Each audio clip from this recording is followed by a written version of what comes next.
नमस्कार, मी विशाल परदेशी. महाराष्ट्र विशेषमध्ये आपलं सगळ्यांचं स्वागत. राज्य सरकारनं जनतेकरता घेतलेले लोकउपयोगी निर्णय आणि शिवाय इतरही महत्त्वाच्या घडामोडी आपण जाणून घेणार आहोत महाराष्ट्र विशेषमध्ये. चला सुरुवात करूया.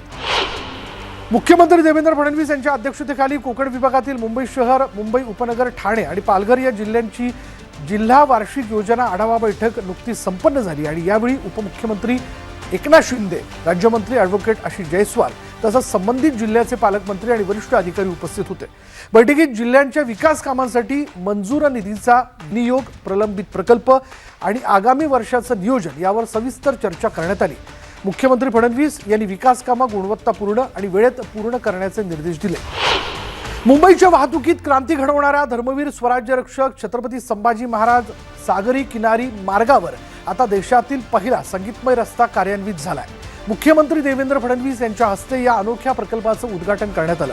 अद्ययावत हंगेरियन तंत्रज्ञानाचा वापर करून 500 मीटर लांबीच्या रस्त्यावर विशेष पट्ट्या बसवण्यात आलेल्या आहेत. मी आणि शिंदे साहेबांनी त्याच्यावर एक ड्राईव्ह घेऊन त्याचा अनुभव घेतला आणि स्लमडॉग मिलेनियर मधलं जे गाणं आहे अतिशय सुप्रसिद्ध, ते गाणं जय हो गाणं हे त्याच्यावर वाजताय. त्यामुळे एक अभिनव अशा प्रकारची संकल्पना राबवण्यात आलेली आहे.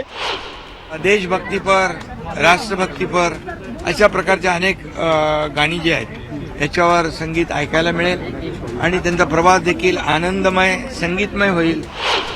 बीड जिल्ह्याच्या सर्वांगीण प्रगतीसाठी जिल्हा नियोजन समितीची संपूर्ण निधी योग्य, पारदर्शक आणि काटेकोर पद्धतीने खर्च झालाच पाहिजे असे स्पष्ट निर्देश राज्याच्या उपमुख्यमंत्री आणि बीडच्या पालकमंत्री सुनेत्रा पवार यांनी दिले. बीड इथे आयोजित जिल्हा नियोजन समितीच्या आढावा बैठकीत त्या बोलत होत्या आणि यावेळी त्यांनी प्रलंबित कामं वेळेत पूर्ण करण्यावर भर देत बांधकामांच्या उत्कृष्ट दर्जाबाबत कोणतीही तडजोड खपवून घेतली जाणार नाही असा इशारा अधिकाऱ्यांना दिला.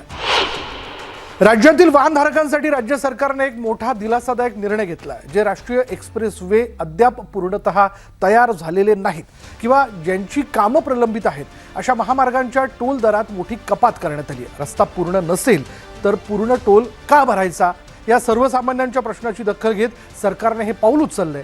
हे सुधारित टोल दर 15 फेब्रुवारीपासून संपूर्ण राज्यात लागू झालेत. या निर्णयामुळे महामार्गावरील प्रवाशांच्या खिशावरचा ताण कमी होणार असून जोपर्यंत संबंधित प्रकल्प काम 100% पूर्ण होत नाही तोपर्यंत ही सवलत लागू राहणार आहे. केंद्रीय औद्योगिक सुरक्षा दलाच्या वतीनं आयोजित वंदे मातरम सुरक्षित तटम समृद्ध भारतम या सायक्लोथॉनचं मुंबईत गेटवे ऑफ इंडिया इथे भव्य स्वागत करण्यात आलं. यावेळी विधानसभा अध्यक्ष राहुल नार्वेकर यांनी सुरक्षा दलांच्या योगदानामुळेच देशाची एकात्मता आणि अखंडत्व कायम असल्याचं प्रतिपादन केलं. गुजरातमधील लखपत इथून सुरू झालेली ही 3300 किलोमीटरची सायकल मोहीम सागरी किनारी भागात सुरक्षेविषयी जनजागृती करते. मुंबईतील कचऱ्याची योग्य पद्धतीने विल्हेवाट लावून त्यापासून ऊर्जा निर्मिती करण्याच्या बृहन्मुंबई महानगरपालिकेच्या प्रकल्पाला गती देण्याचे निर्देश पर्यावरण मंत्री पंकजा मुंडेंनी दिले. मंत्रालयात आयोजित आढावा बैठकीत त्यांनी कांजूरमार्ग इथल्या वेस्ट टू एनर्जी प्रकल्पातील सर्व तांत्रिक आणि कायदेशीर अडथळे लवकरात लवकर दूर करण्याच्या सूचना दिल्या. या प्रकल्पातून सुमारे 8000 मेगावॅट वीज निर्मितीची क्षमता असून देवनार इथल्या 500 मेगावॅटचा प्रकल्प उभारला जाणार आहे. या प्रकल्पांबाबत सर्वोच्च न्यायालयात महानगरपालिकेची बाजू सक्षमपणे मांडण्याचे निर्देशही पंकजा मुंडेंनी दिले. महाराष्ट्रातील शेतकऱ्यांना जागतिक तंत्रज्ञानाशी जोडण्याकरता 22 आणि 23 फेब्रुवारी रोजी मुंबईतील जिओ वर्ल्ड कन्व्हेन्शन सेंटर इथे AI फॉर ॲग्री 2026 या जागतिक परिषदेचं आयोजन करण्यात आलं. कृषी मंत्री दत्तात्रय भरणे यांनी ही माहिती दिली. महाराष्ट्र कृषी कृत्रिम बुद्धिमत्ता धोरण 2025 ते 2029च्या अंमलबजावणीसाठी हे महत्त्वाचं पाऊल असून शासनाने 500 कोटींच्या निधीला मंजुरी दिली.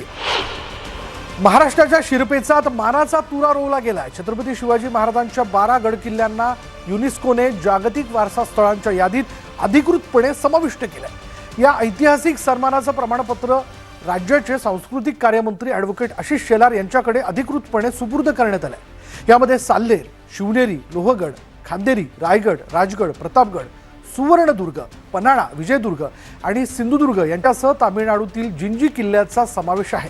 हा क्षण संपूर्ण महाराष्ट्रासाठी आणि जगभरातील शिवप्रेमींसाठी अभिमानाचा आहे. आज महाराष्ट्र विशेषमध्ये इथेच थांबणार आहोत. पहा फक्त न्यूज 18 मराठी.